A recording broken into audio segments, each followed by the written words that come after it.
Okay. What we're looking at is the bottom of my Suburban. And this is the transmission. The engine's up there. That's the engine, front of the engine, radiator.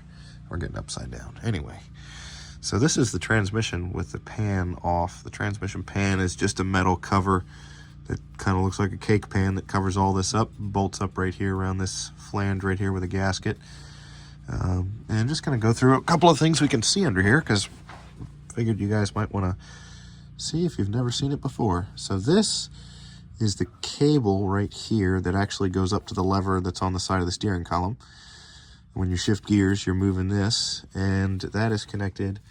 This little roller right here, right there, that guy, that little sawtooth thing is all the little, when you shift gears and you feel the bumps,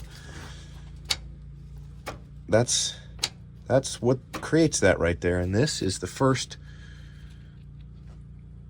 valve that controls fluid flow through the transmission. So in order to shift gears, the transmission uses the fluid, the transmission fluid, which is an oil, as a hydraulic fluid that pushes and pulls different clutches to make it be in different gears. And it also has, this is an electronic transmission, so you have an electric solenoid valve here, which is a coil of wire that uses a magnetic coil to turn on and off and to make the valves move to do different things. There's one here, there's one here, there's one here, and then there's two down here, one and two there.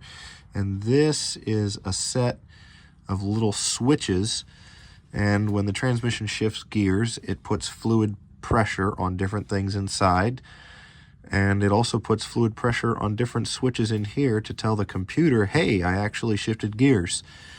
Rather than if something was wrong, say one of these was stuck, the computer would say, I want a gear shift, and this switch wouldn't actually see the appropriate pressure change, and then the computer would know that something was wrong.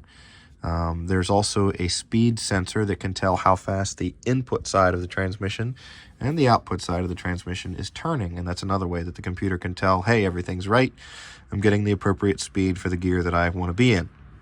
This black thing right here is just a filter. There's a pump up inside, up in here in the front of the transmission that sucks the fluid out of the pan and pumps it through all these passages and everything, and this is where it goes in right here. And it's just basically just looks almost like a piece of Scotch-Brite, but a little bit more fine to stop any sort of small debris from getting sucked through the transmission and causing problems. And then this is just the exhaust crossover underneath the transmission here. Drive shaft connects to the back. There's the back of the transmission right there. Drive shaft goes back to the rear axle back there. So that's what inside the basic part of your automatic transmission looks like. Have fun.